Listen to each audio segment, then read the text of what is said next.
Assim que você der o sinal, Já pode começar. Hare Krishna. Já está gravando. muito bem, estamos já, né, gravando, né, estamos já registrando esse momento aqui, porque nós também pretendemos que esse momento seja, né, útil para outras pessoas que eventualmente precisarem ou, né, quiserem saber sobre esse assunto, ok? Muito bem, nós vamos então dar início agora ao tema relacionado com os Ekadashis. Eu vou então entoar o mantra inicial. Om Gyana Timirandasya Gyananjana Shalakaya Chakshurunmilitanena Tasmai Shri Guruvi Namaha. Hare Krishna, Krishna Krishna, Hare Hare, Hare Rama, Rama Rama, Hare Hare. Ó energia suprema, amor divina, ó Mahamantra, auspicioso, libertador do ser, desperta-me, eleva-me, envolve-me, protege-me. Hare Om Shanti Namaste Om Tat Sat. Hare Krishna. Muito bem, muito boa noite a todas as pessoas presentes aqui na sala. Nós vamos fazer aqui uma breve, né, dissertação, uma breve por quê? Porque os Ekadashis, eles são um processo milenar, historicamente, né? Já há milhares de anos, ele é observado dentro da cultura védica, especificamente na Índia, onde o sistema todo envolve uma série de detalhes que podem variar desde as observâncias mais radicais até as mais moderadas, levando-se em consideração os diferentes tipos de participantes, né, dentro desse contexto aí, tá? Veja bem, o que significa Ekadashi, primeiramente, né? Eu tenho um vídeo que eu fiz já há alguns anos atrás, eu fiz um vídeo explicando o sentido, né, do Ekadashi. E aí, o que significa a palavra em si? Vamos por aí, a palavra em si. Vamos analisar de forma etimológica, né, o sentido do Ekadashi. Em sânscrito, a palavra Eka significa primeiro ou único. Né? Nós temos algumas palavras, como, por exemplo, Ekanata, né? Ekarishi, a Ekendra, a Ekeshvara, ok? Ekamurti, né? Nós temos essa palavra, Ekamurti. E, enfim, são uma série de palavras que nós temos que estão relacionadas com esse tema, esse título Eka, que significa primeiro. Né? E aí nós temos Dashi, ou Dasha. Né? Dashi ou Dasha. Dasha, por exemplo, em sânscrito, aliás, nos nossos termos de astrologia, Dasha significa período. Ok? Dasha, por exemplo, nós temos os chamados Mahadashas. Mahadashas. Maha significa grande, Dashas, períodos. Mahadashas, que são os grandes períodos. Mahadashas. Agora,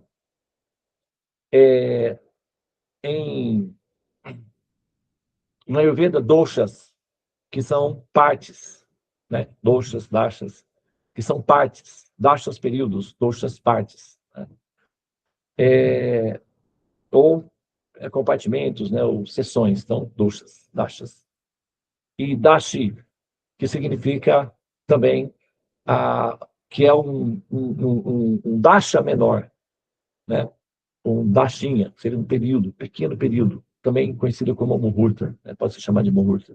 Então, Ekadash, Ekadash. Dash também se refere à palavra 10, não é? Que é uma dezena, 10. Então, Ekadash, ou um dia após o 10º, que significa 11º, ou o 11. Então, Ekadashi, que significa período, que é o primeiro período depois do 10º dia, ou é o 11º dia, tá? Primeiro dia. Ou seja, 11, tá? Então, quando é que acontecem os Ekadashis?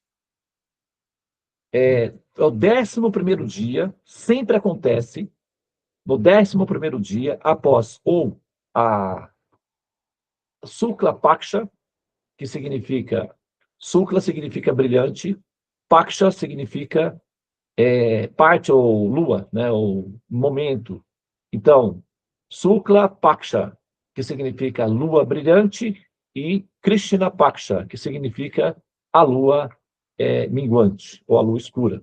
Tá? Sukla também Krishna, que significa escura. Né? Krishna significa moreno, moreninho. Né?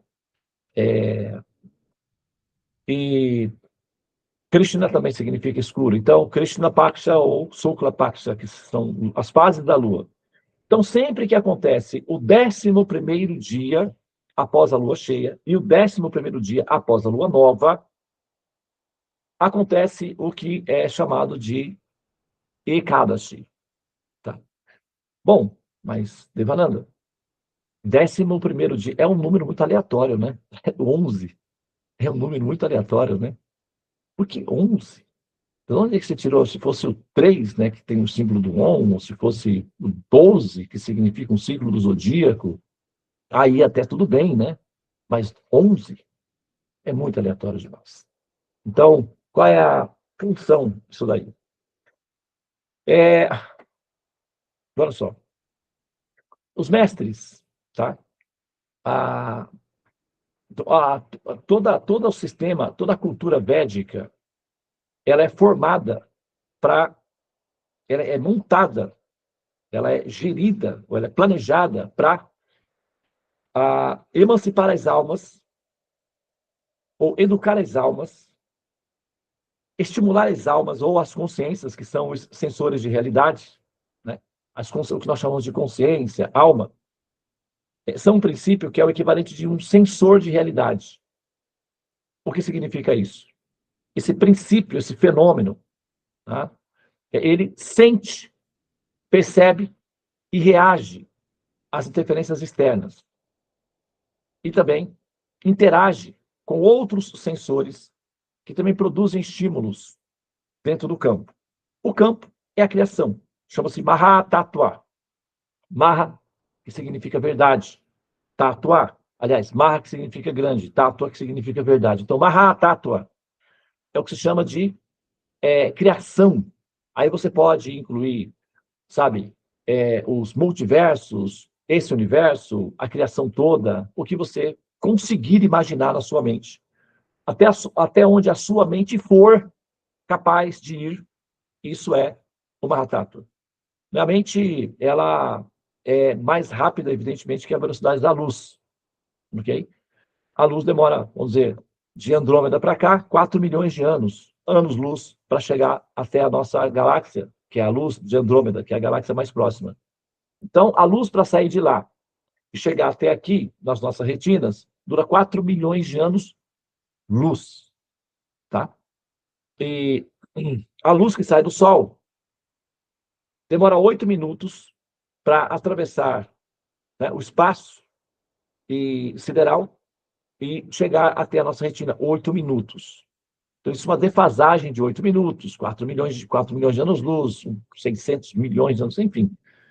Essa defasagem da luz é porque a luz, do ponto de vista das distâncias universais, é muito lenta. É muito lenta. Do ponto de vista da nossa velocidade, ela é rápida, absurdamente rápida.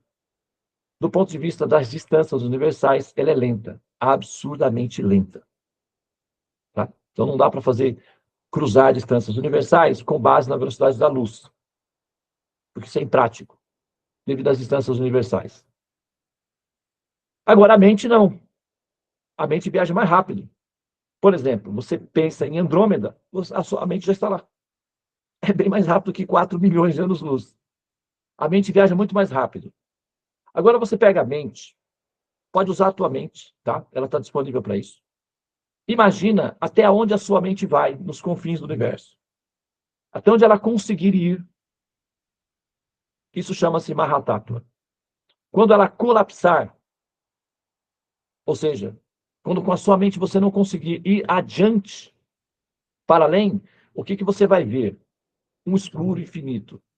O escuro, ou infinito, é um adjetivo, é um sinônimo para o colapso da capacidade que a mente tem de fazer interação com o campo, que é o que nós chamamos de criação, ou Mahatattva. A partir daí, dá para se ir adiante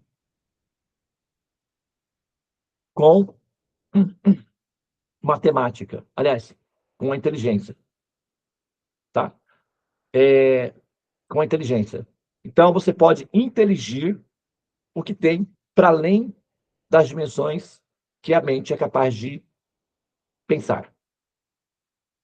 Tá? Então, a inteligência é mais rápida que a mente. A mente é mais rápida que a luz. Entretanto, o espaço é mais rápido que a nossa inteligência. Por isso que o tempo cabe dentro do espaço. O espaço não cabe dentro do tempo, porque o tempo é um pouco menor do que o espaço. O tempo só pode funcionar dentro do espaço. Então, o espaço-tempo é bastante grande e a sua mente vai até lá, tá? Isso é o Mahatattva, é a criação. Só um minutinho, pessoal, por favor, deixa eu tomar um.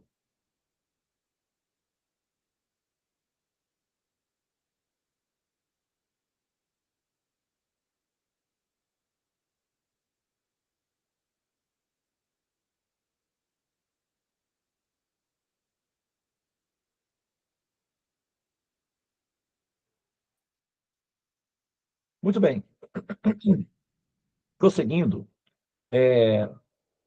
o espaço que nós entendemos como sendo o tempo, ele é dividido, compartimentalizado, para facilitar a nossa interação, o que nós chamamos de tempo, né? É uma sugestão de realidade, que é um estímulo que facilita a nossa interação com o Mahatattva, que é a criação. E aí, o Mahatattva, que é o mosaico geral, é fragmentado em pequenas pecinhas, pedacinhos. Nós chamamos de tempo. Esses pedacinhos podem ser fragmentados a uma dimensão de infinito, tá? Mas, para facilitar a nossa vida, que nosso cérebro tem processadores tridimensionais. Então, o Senhor Supremo, já sabendo disso, projeta o sistema de cultura védica para lidar com esse público específico, essa classe específica que são os seres humanos, ao mesmo tempo em que estimula esses sensores de realidade, que são essas consciências que estão condicionadas dentro de uma dimensão tridimensional, que é baseada em carbono, que são os corpos humanos, chamados os seres humanos, né?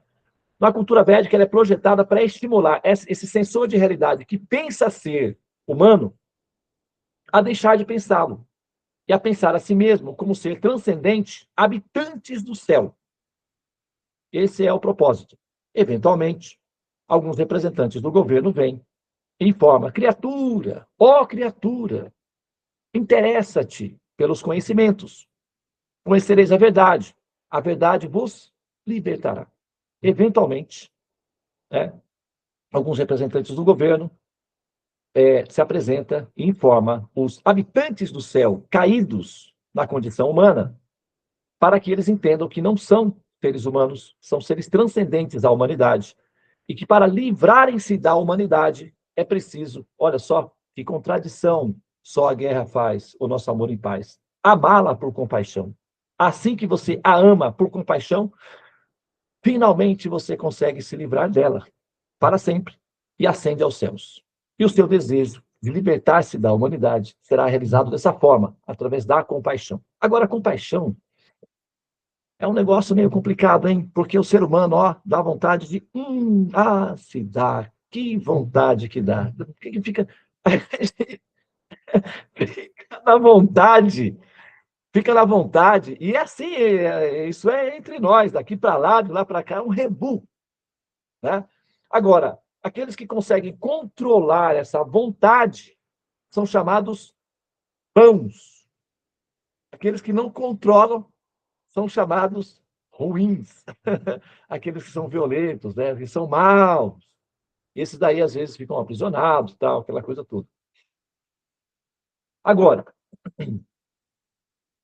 a compaixão, ela é um negócio assim, porque o que acontece? A compaixão é um antídoto, é um remédio que neutraliza a condição bizarra, animalesca ou bestial do egoísmo e da violência, da vontade de devorar o outro. Essa vontade visceral de devorar o outro, de tirar o máximo de vantagem do outro, de trapacear o outro, de estar na frente, sabe, de se aproveitar da boa vontade, da inocência, da ingenuidade do outro, sem que esse outro seja beneficiado com isso, pelo menos. Essa avareza é característica dos animais na floresta. Ok? E na medida em que esses sensores de realidade saem das condições de animais e são emancipados das condições de seres humanos, eles estão passando por um processo de adaptação, estão aprendendo a serem humanos. Aí vai se dizer, gente, onde está a humanidade? Seja humano. Assim, quem já viu isso? Na igreja, né? O padre, né? Falando, né? Onde está a humanidade? Né? Então, do que está se falando aí? Empatia. Compaixão. Né? Disciplina é liberdade. Compaixão é ter coragem. Qual coragem? A coragem de se libertar da avareza e do egoísmo e do egocentrismo, da vontade de devorar o outro e tudo que tiver ao redor o mais rápido possível. Lá no Nordeste, morei muitos anos lá, né? 10 anos lá. Tem um ditado que fala assim: farinha pouca, haha, meu pirão primeiro aí bate na barriga, assim, ó. Pirão, sabe o que é pirão? Não é pessoa que pira, não. Não é aqueles que pirarão. Ou também pode ser, né? De repente é mesmo, né? Mas é pirão.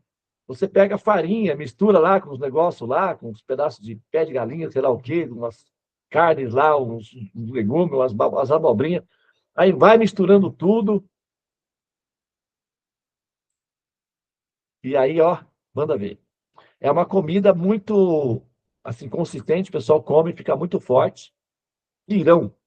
Então, pirão. Dá para fazer só com legumes também. A minha esposa ama. Nossa, ela adora. Faz lá o pirãozinho dela lá e fica feliz. Aí, olha só. Farinha pouca, meu pirão primeiro. Esse é o ditado, né, que vai se dizer. Então, isso significa o quê? Significa que, na escassez, dane-se os demais. Por quê? Quero que você me aqueça nesse inverno e que tudo mais vá para o inferno. Né? Não foi assim que o Roberto cantou? Ele cantou essa canção, mas o Gilberto Gil escreveu a canção Se eu quiser falar com Deus, tenho que calar a voz, né? Tenho que comer o pão que o diabo amassou. O Roberto, ele ofereceu essa música para o Roberto disse, não, essa música aí não. Se eu quiser falar com Deus, eu tenho que comer o pão que o diabo amassou. Isso daí está errado. Ele não quis cantar essa, mas ele cantou, quero que você me aqueça nesse inverno e que tudo mais. Quer dizer, mãe, tio, parente, filho, bichinho de estimação, vai para o inferno. Quer dizer, logicamente que ele não tem essa intenção real, mas a mensagem é egocêntrica. Você, eu, o resto já era. Então, olha só, essa característica nossa de ser egocêntricos, devoradores de outros seres, né? Tem um filme agora em cartaz chamado Devoradores de Estrelas. É um sistema aí que é um filme. Então, devoradores de almas, né? Devoradores de esperança, devoradores de vida, os devoradores que querem devorar tudo ao redor, é o egocentrismo, é uma doença. Um dos sintomas dessa doença é a avareza. A avareza. Aproveitar o máximo dos demais, sem nem sequer pensar em beneficiá-los. Aproveitar. Chama-se avareza. Tá? Agora, o que isso tem a ver com o Icabus, né? Acontece que nós temos que nos livrar dessa peste, dessa doença. E nós não sabemos como fazer isso. Nós estamos tão envolvidas, nós saímos das condições bestiais. Há um tempo atrás, pouco tempo atrás, nós estávamos vivendo na floresta. Eventualmente como uma serpente, como um pássaro, como uma, sabe, uma raposa, um mico-leão dourado, quem sabe, um urso polar. E estávamos aí lutando pela vida nas formas animais. E fomos emancipadas, cumprimos o nosso pacote de dados entre os animais e fomos colocadas para viver entre humanos e aprender a ser humanos. E o que significa isso? Nossa, quando o ser humano ele evolui muito, como é que ele fica? Maternal. Né? Todo mestre espiritual, todo ser evoluído, ele tem uma natureza maternal. Ou seja, ele quer cuidar dos demais, educá-los. Costumam ser briguentos, porque é como mães, né? Uma mãe muito pacífica, é, não tem como. Principalmente se ela tiver muitos filhos. Não existe mãe pacífica com muitos filhos. Ou ela é uma valente, ou ela vai ser simplesmente, assim, vai adoecer e vai talvez desistir. Algumas até desistem, né? Então, Jesus, por exemplo, uma mãe valente. Aquele surto no templo, derrubando, quebrando tudo e brigando. Muitas vezes ele brigava com os discípulos, né? Ó, até quando estarei entre vós, criaturas, filhinhos? Ó pai. Ele falava, né? Ele falava, ó pai, até quando estarei entre eles? Né? Então, quer dizer, uma mãe valente. Tão logo o ser evolua, se transforma em uma mãe valente, uma mãe valente. Importa que está no corpo de um homem. A natureza maternal é universal. Não depende de estar no corpo humano. Agora, corpo de homem. Nós temos que chegar a esse ponto de não necessariamente ser tão valentes, tão universais, tão mães absolutas como Jesus, de repente o São Francisco, quem sabe aí o Chico Xavier, a Irmã Dulce, etc., a Madre Teresa de Calcutá. Talvez a gente não precise chegar nesse ponto da genialidade do hábito maternal, mas a gente tem que chegar na média, né? É o que se espera, entende? Isso chama-se empatia. Então, sair da condição bestial de egocêntricos e violentos e chegar na condição de empatia e compaixão é o que se espera no curso humano. Se você está, por exemplo, no curso de advocacia, e alguém chega e você, um repórter, e pergunta: senhor, senhora, pois não? Você faz um curso de advocacia? Sim, senhor. É exatamente isso que eu estou fazendo, um curso de advocacia. Muito bem. E assim que você se formar, você será um médico, correto? Não, não, não, não. Você ser advogado. É mesmo. Então quer dizer que você está consciente do que você está fazendo. Sim, claro. Curso de advogado, advocacia, advogado. Curso de medicina, médico. Curso de engenharia, engenheiro. Assim, químico. Né? Isso é o que a gente entende. Agora, se alguém chega, você está na sala de aula, fazendo o curso de advocacia, e se o repórter chega e pergunta: o que você está fazendo aqui? Não sei. Como que você veio parar aqui? Tampouco sei. E qual é o objetivo que você está? Para onde você está indo? Haha, agora você me pegou. Tá aí uma pergunta que eu não sei responder. Quer dizer, como é que fica essa história? O cara vai dizer: ó, você está no curso errado, você é um ator, vai para Artes Cênicas, que aqui você está interpretando um personagem que não existe. Você não sabe o que você está fazendo aqui? É um curso de advocacia. Se você cumprir o currículo, você vai se tornar um advogado. Pô, não é que é verdade? Você tem razão. Você me iluminou, hein? Você me iluminou. É o destino que nos uniu, para que eu pudesse saber.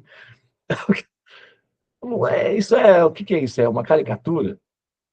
Então, se você não sabe o porquê que você está entre os humanos, é uma situação caricata. Eu te pergunto, o que você está fazendo aqui? Ah, não sei. E para onde você está? Tão pouco sei. O que aconteceria se você evoluísse? Ah, consigo nem pensar. Então tá bom. Aí uma coisa interessante. Tá aí uma pessoa realmente perdida. Sem noção nenhuma. Zen. Zen, zen, zen. Zen noção. Né? Zen noção. Então, se você não sabe o porquê que você está entre os humanos, se você não sabe como que você chegou entre os humanos, e se você não sabe para onde você está indo enquanto você caminha com eles, ah, aí, isso é um quadro clínico, hein? É, quadro clínico. Né? E é muito simples. Curso humano, humanizar-se. Se você se formar no curso humano, você vai se tornar o quê? Humanizado. Você vai ficar especialista em quê? Em humanidade. E o que significa ser um ser humanizado? Ser um ser humano. Compaixão. E para se ter compaixão é preciso disciplina mental, gestão emocional.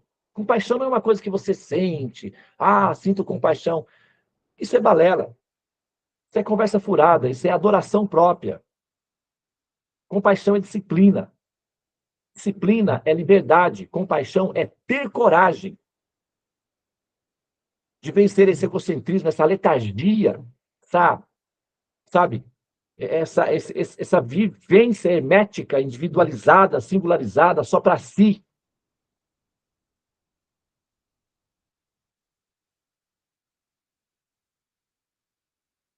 Então,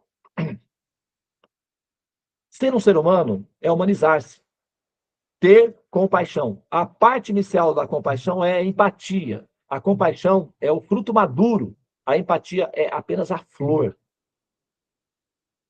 que vai vir depois o fruto. É assim que é. Agora, vamos imaginar que nós fôssemos Deus. E as almas, que são os sensores, acabam de sair dos animais e estão entre os humanos. Não dá para esperar que eles vão saber o que estão fazendo. Ou dá? Não dá. Então, o que nós vamos fazer? Vamos criar um sistema que estimula eles a desenvolverem compaixão. Porque eles não sabem que esse é o princípio. Mas se a gente der estímulos, movimentação, como a gente faz com criança? Mães não fazem isso com criança em casa? Não dá boneca, não dá carrinho, não dá brinquedos. Qual é a função dos brinquedos? Estimular a criança a ser, no futuro, uma mãe. Uma criança brincando de boneca, uma menina brincando de boneca, está sendo estimulada a quê? A ser uma mãe no futuro. Né? O menino brincando com um carrinho, com um equipamento, alguma coisa, está sendo estimulado ao quê? A ser um motorista, a ter um automóvel, sabe? A pilotar um avião. Essas coisas que pais fazem. E nas escolas também. Então é preciso estimular as crianças para que elas aprendam ludicamente o futuro. Agora, os educadores vão contar histórias. Não sei se vocês já ouviram que é muito comum mães contarem histórias para seus filhinhos dormirem, sonharem, aprenderem. Tem empresas especializadas em produzir desenhos animados para distrair as crianças enquanto elas aprendem.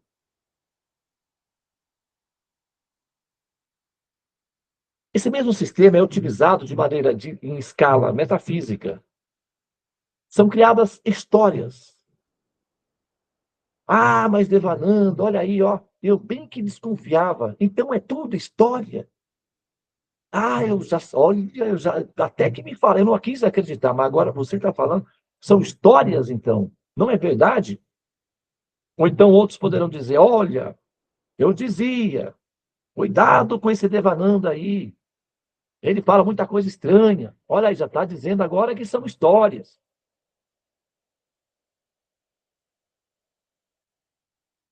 é que todo educador racional e inteligente contará histórias.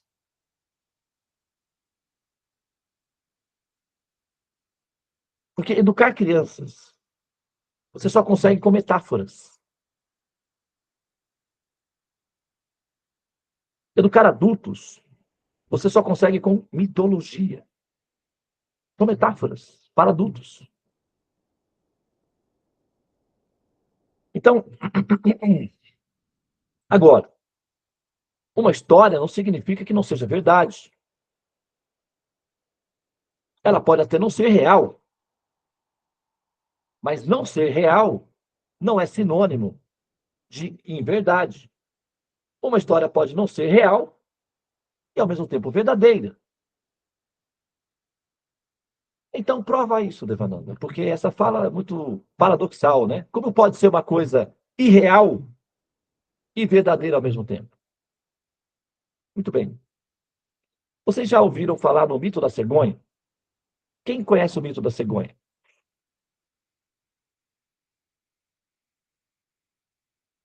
Como que funciona o mito da cegonha? Pode falar dele.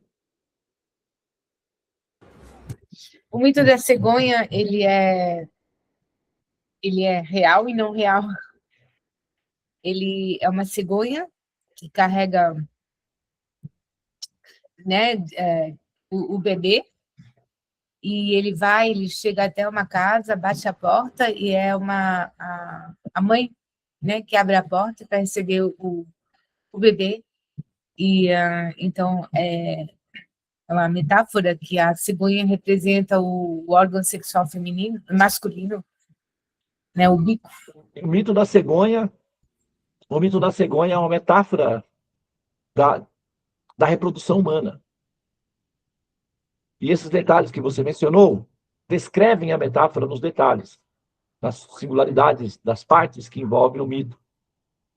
O mito da cegonha conta como que um casal se relaciona sexualmente, como que uma criança nasce dessa relação sexual de uma maneira suave para crianças divertidas, uma forma divertida de contar.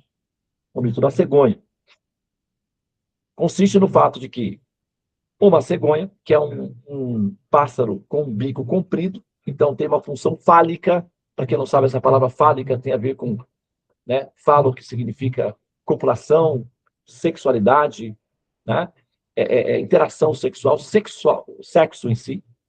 O homem, o órgão sexual masculino é fálico, é ereto, pontiagudo, penetrante, né, fálico.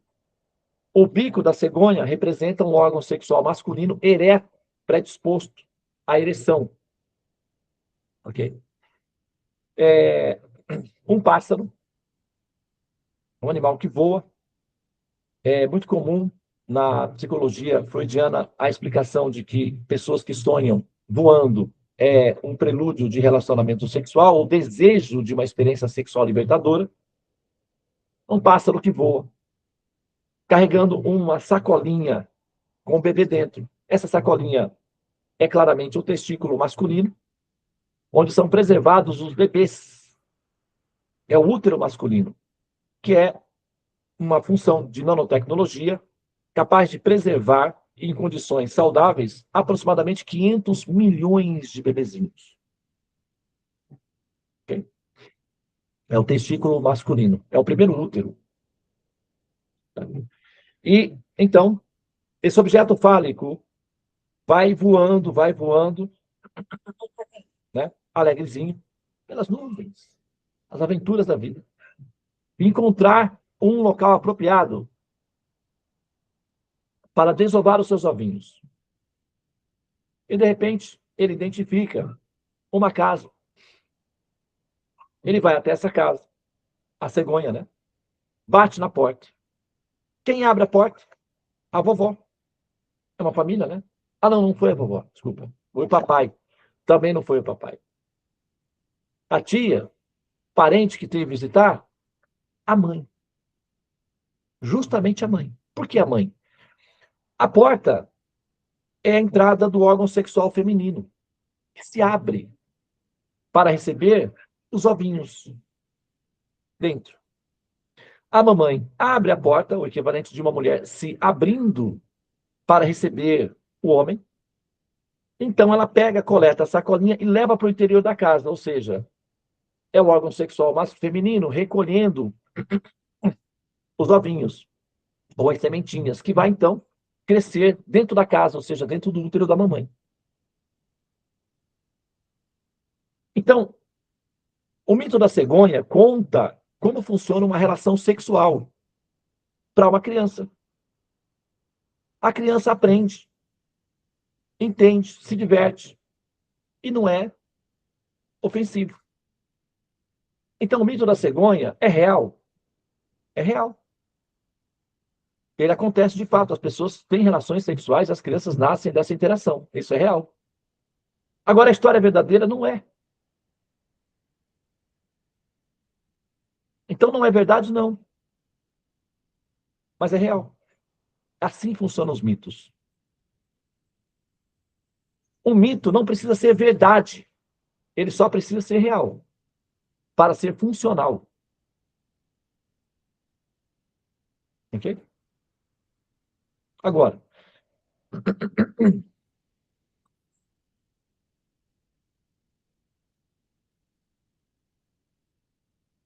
no mapa, no o sistema védico, tem várias ciências. Ayurveda, yoga, matemática, astronomia. Uma delas é o sistema conhecido como Jyotish, que envolve matemática, astronomia e metafísica combinadas. Eles são chamados também astrólogos. Essa é a minha profissão. Essa é a minha especialidade dentro do sistema védico. Eu sou astrólogo, Jyotish, e também sou Pujari, que significa sacerdote autorizado. Tá? Então, eu sou um Jyotish Pujari, da classe dos Brahmanas, que são os sacerdotes educadores ou mestres das demais classes. Eu pertenço à classe dos mestres, classe dos Brahmanas. Posso atuar e representá-los, porque tenho autorização para isso, conhecimento suficiente. E nesse caso, como sacerdote e astrólogo, nós temos um sistema de criptografias chamado mapa, que é a Kundali, que é o chakra, que é o mapa da pessoa. Desse chakra, é a 11ª casa, que é a casa 11. É a casa conhecida como a casa dos desejos compulsivos, manduki, salto indevido, que obriga a pessoa a renascer. Normalmente, a casa 11 está ligada aos egocentrismos, aos desejos egocêntricos. Esse signo no mapa é chamado Kumbha. E na Índia nós temos um evento chamado Kumbha Mela. Kumbha Mela. No Kumbha Mela, os sábios mais proeminentes da cultura védica descem das montanhas, saem dos seus eremitérios e vão até a margem do rio Ganges e ficam à disposição para que os seres humanos venham receber conhecimentos e bênçãos para livrarem-se do quê? Da ignorância e se libertem finalmente do ciclo de repetidos nascimentos e mortes, e se libertem do egocentrismo, da avareza e evoluam para os céus. Chama-se Kumbh Mela o evento. E acontece quando o Sol entra no signo de Aquário, que é a casa 11 do zodíaco natural. Então, no momento em que o Sol está indicando, apontando as almas condicionadas e egocêntricas, os sábios se apresentam como um remédio para neutralizar essa doença, tratá-los. É como se fosse multirão de cataratas. No Brasil tem, não tem? Né? Temos agora o novembro azul, setembro rosa, não tem isso? Multirão com Ramela. Multirão dos sábios para curar a doença da alma, a avareza. E é a 10ª casa, a 11ª casa do zodíaco. Está relacionado com dosha manduki, que significa salto indevido, o que significa, haha, que pena. Volta a renascer. Agora, o projeto é que, quando a Lua está apontando o 11º dia, depois da Lua crescente, a Lua significa o quê? Desejos, emoções, desejos. Então, quando a Lua está na sua 11ª fase, dos desejos compulsivos ou dos desejos depressivos, a Lua na fase escura está perdendo brilho, está perdendo força, está sem desejo, está fraca, está melancólica, está triste, está deprimida. Na 11ª fase da Lua, na fase crescente, ela está exuberante, bipolarizada, alegre, expansiva, fazendo planos, planos, planos e mais planos, que se perderão tão logo a fase da Lua mude.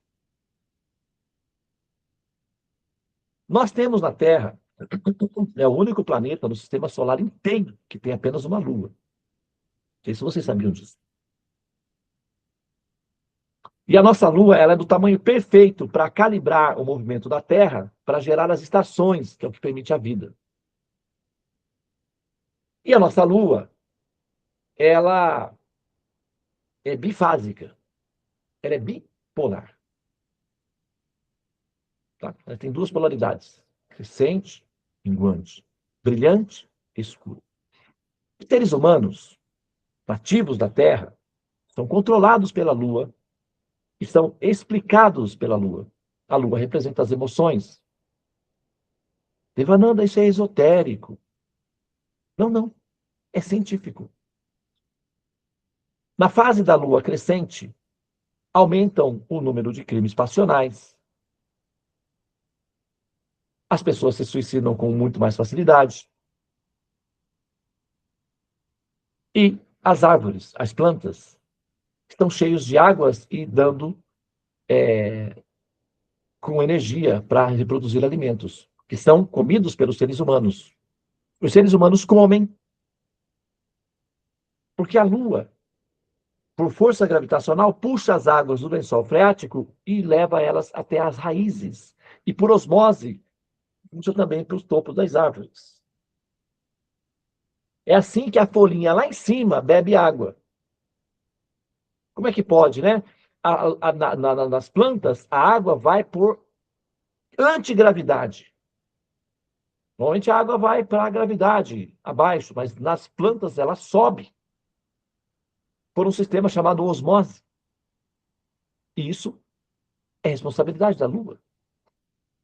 Então, quando você come o seu legumes delicioso e diz, que delícia, isso se deve à Lua, sabia? Então, a Lua, ela controla os seres humanos, alimenta-os. Por isso que ela também é reconhecida como sendo princípio mãe, porque alimenta os seres humanos. Ok? Então, isso não é um dado esotérico, é um dado científico. A Lua interfere na psique humana e também interfere no comportamento humano, na saúde humana. Então, quando a Lua ela tem essa função bipolar, e as pessoas que são controladas pela Lua a partir da Terra, os nativos, chamados humanos, que são os sensores de realidade, condicionados na forma humana, acreditando ser humanos, vão acompanhando esse ritmo do movimento da Lua. Essa bipolaridade. É por isso que, de vez em quando, você se sente animada, somente as mulheres que são ligadas à Lua, animadas, cheias de planos, e vamos fazer, acontecer e tal. E na próxima semana, nem se lembra mais dos planos que tiveram. De manhã fala uma coisa, de noite já mudou tudo. À noite planeja uma coisa, quando acorda de manhã já, ó, Já foi. Porque a Lua, ela gera uma bipolaridade nas mentes humanas. E vencer essa bipolaridade gerada pela influência da Lua chama-se sadhana. Sim? Achou que eu não ia falar? Pois é, tá aí. Sadhana. Sadhana com regularidade e não com bipolaridade, de acordo com se a Lua te permite fazer alguma coisa, né? Vencer essa bipolaridade da Lua é gestão emocional, disciplina. Disciplina é liberdade. Somente uma pessoa com boa gestão emocional e disciplina é que consegue transcender essa bipolaridade e ter ato de compaixão com coragem. De fato, emoções mudam.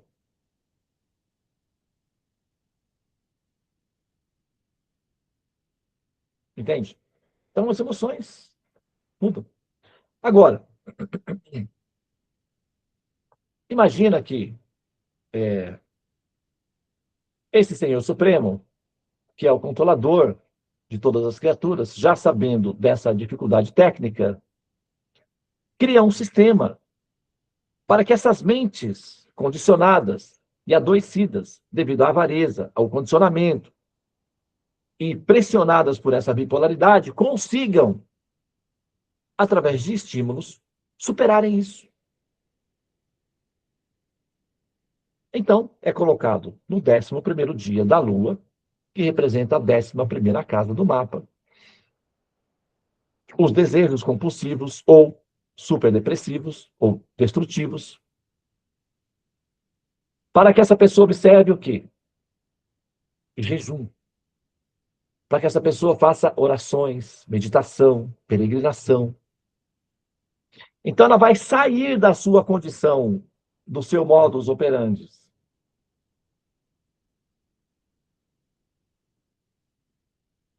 mecanizado e vai entrar numa outra dinâmica, numa outra dimensão.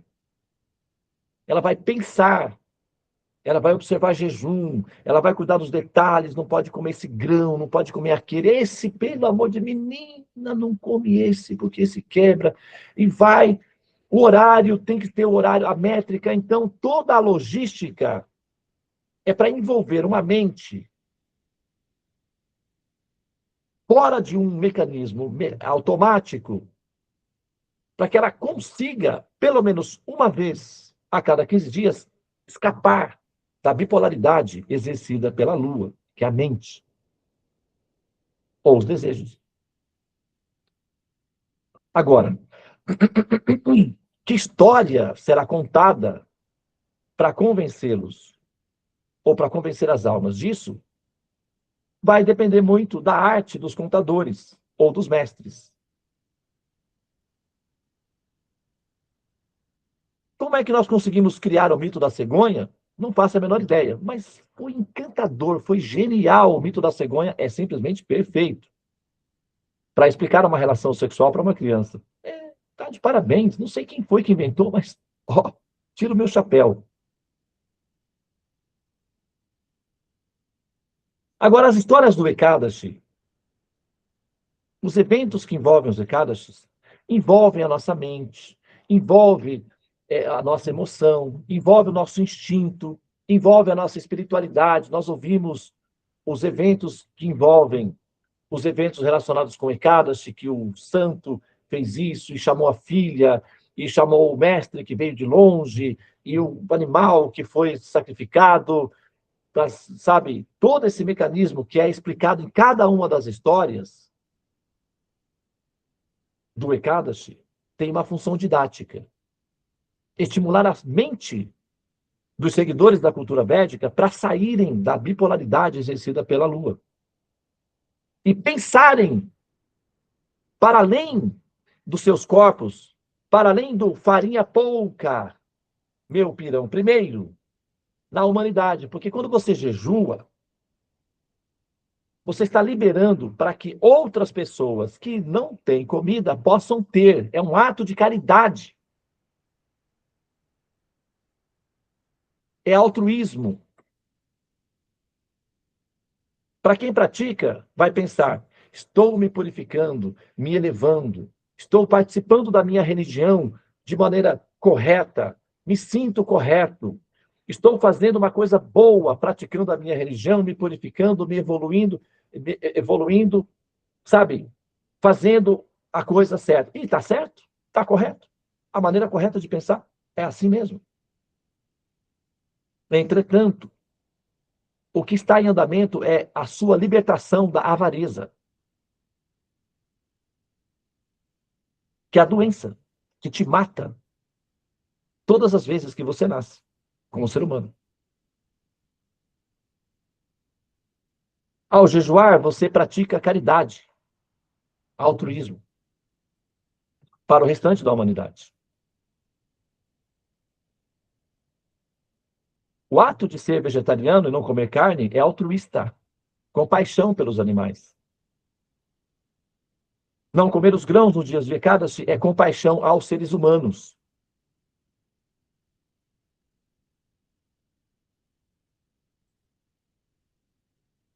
O Ekadashi é o dia conhecido como a mãe da devoção. A mãe da dedicação. Devoção significa o quê? Mãe é praticamente compaixão pura. Ela está disposta a morrer para que o filho viva. Se uma mãe tem um filho que precisa de um coração e o coração dela é compatível, ela irá alegremente ao hospital e dirá: doutor, aqui está o meu coração, tire de mim, coloque no meu filho. Se houvesse essa compatibilidade, não haveria filas de transplantes de órgãos. Assim que o filho precisasse de um órgão, a mãe estaria disponível. Pulmão, coração, olhos, rins, qualquer coisa. Elas dariam. É que não é compatível, então. Nem sempre é, né?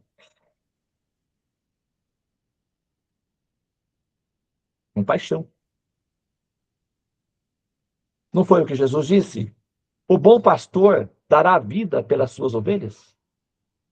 Compaixão.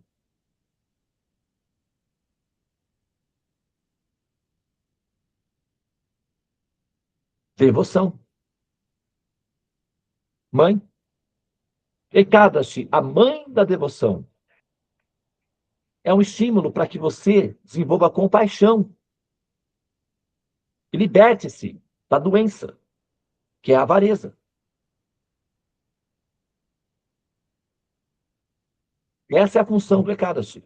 Na profundidade, para além da mitologia envolvida, para além das histórias, na sua substância fundamental, do ponto de vista do governo, que é o educador, todas as almas. Esse é o objetivo. E como vai ser preenchido esse objetivo? Como vai ser concluído esse objetivo? Como eu disse, as histórias precisam ser contadas, porque as crianças precisam ouvi-las para aprender.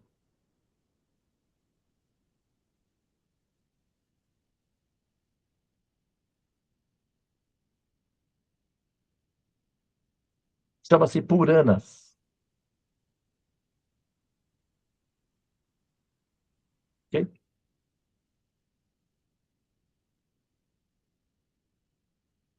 Se tudo funcionar conforme o plano do governo, a sua prática altruísta no Ekadashi te configurará para ser considerada qualificada ou alma qualificada para ser um habitante do céu, devido à prática de altruísmo orientada pelo governo. Ele reconhece a sua cooperação e te beneficia com o bônus de ser considerado um cidadão do céu. E assim que você deixa esse corpo, na condição paupérrima de um ser humano, você adquire um corpo apropriado nas cidades celestiais, conhecido como Swargas. onde você desfrutará de uma vida permanente, cheia de satisfação e livre de doenças. Como Jesus disse, né? Nem só de pão viverá o homem, mas todo aquele que comer desse pão não terá mais fome, porque terá vida eterna. Aquele que beber dessa água do conhecimento não terá mais sede, porque ele dará vida eterna. Esse é o destino das almas.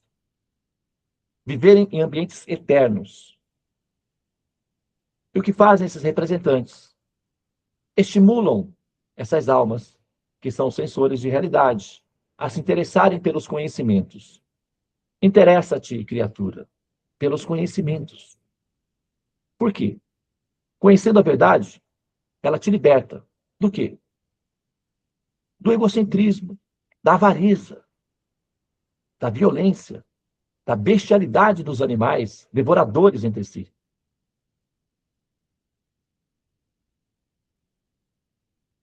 Se eu estiver errado, me corrija. Porque eu também sou um observador e um pensador livre. Mas, se eu for levar em consideração critérios como bom senso, estatística e ciência, então, tem fundamento. Procede?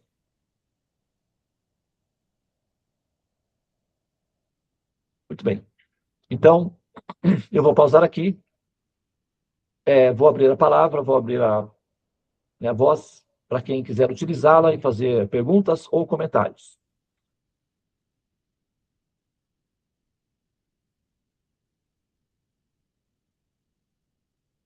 Pois não? Então, a minha dúvida é, todas essas histórias, esses Puranas, eles têm a ver com a cultura védica antiga, e essas histórias, eu acho que elas têm ressonância muito boa para os indianos, mas nós, ocidentais, pelo menos eu falo por mim, tá? Quando eu li essas histórias, que eu nem nasci nem cresci na Índia, para mim eu não vejo relação, para mim não é um estímulo para me libertar. Então, como fazer para, né?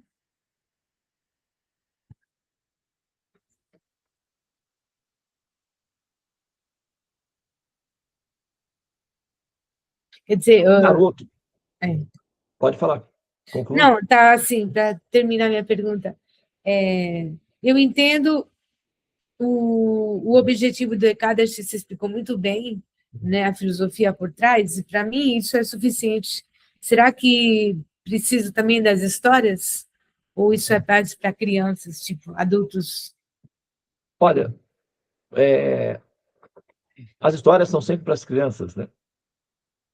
Então, para adultos, nós falamos de forma objetiva. Para crianças, nós contamos as histórias. Muito embora as histórias também sejam interessantes para os adultos. Agora, espera-se que os adultos compreendam o fundamento das histórias. Para as crianças, está disponível apenas a diversão delas, né? Agora, as histórias ou as exemplificações, elas são atualizadas eventualmente, né? Então, nós, por exemplo, os nossos ancestrais, nossas mães originais, viviam nas entradas das cavernas. As entradas das cavernas ainda existem até hoje. E o nosso cérebro ainda tem comportamento desse período, até hoje.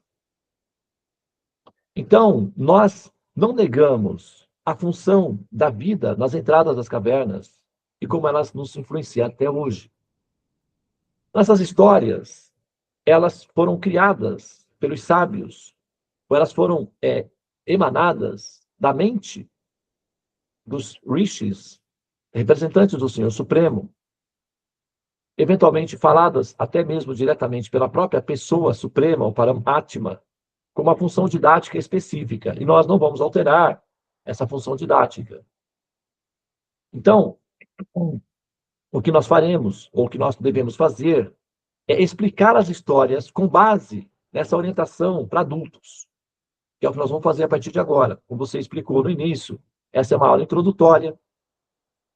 E para cada história do ECADAS, nós vamos dar uma contextualização atualizada para ser racional para pessoas como nós, que não nascemos na cultura indiana, que não entendemos as terminologias indianas, mas que somos parte da família humana, assim como eles. E qual é a função disso daí, do ponto de vista da nossa vida prática? Isso vai ser feito no decorrer, não é, desse processo aí, que é a descrição das histórias. Então, vai ser lida a história, nas próximas fases vai ser lida a história, e nós vamos, então, dar uma explicação da história, com base na nossa experiência chamada contemporânea de observação, da forma de viver, para ver qual é a função que isso tem dentro do nosso contexto. Eu não sei se vocês prestaram atenção, mas o mito da cegonha acontece sempre numa casa, nunca num prédio. Quer dizer que as crianças que moram em prédio não nascem das cegonhas, é isso? Então, o mito foi contado no período em que não havia prédios. Mas a coisa continua. Então, sabe, né? Nós precisamos nos adaptar. Evolução é adaptação. Observem as galinhas. Olhem as galinhas. Elas são aves. Elas podem voar. Elas sabem voar. Elas voam quando precisam. Mas devido à adaptação, ao comodismo, e terem desistido, ou não utilizarem a capacidade que têm para voar, se tornaram o petisco principal na cadeia alimentar para todos os demais animais que os comem, que as comem. Observem as galinhas. Se você permanecer negligente em relação ao que você está fazendo, ao curso que você está fazendo, que é o curso chamado Humanidade, as galinhas são aves. Elas voam. Mas devido a não usar esse recurso, são petiscos para o restante da cadeia alimentar. Como chama esse petisco? Samsara? E aí você decide o que você quer para si e para aqueles que você supostamente ama.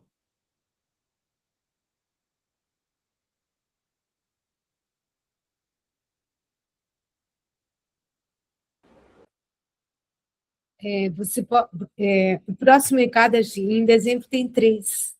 Esse é o segundo, e o próximo dia 30 de dezembro.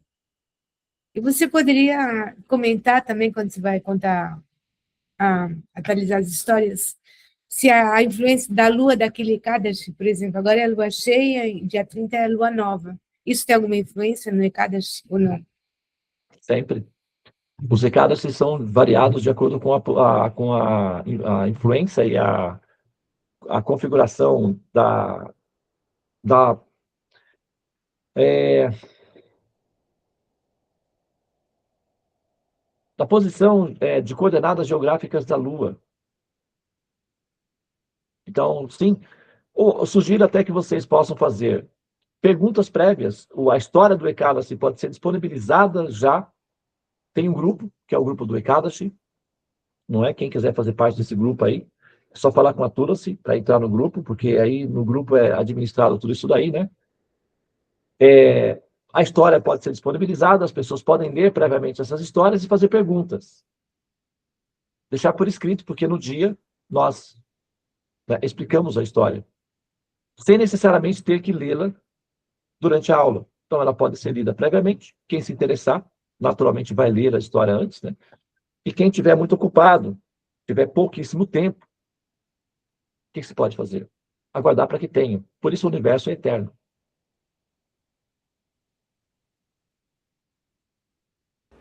Eu tenho outra pergunta, posso fazer? Pode fazer.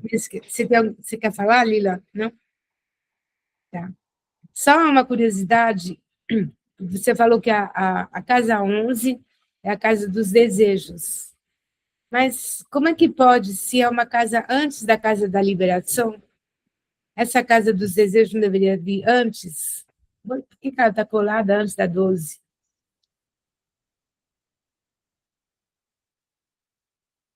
Aí uma boa pergunta. Vamos começar com essa, para a próxima fase. Porque hoje já são, olha só, 21 horas e 21 minutos. Ok?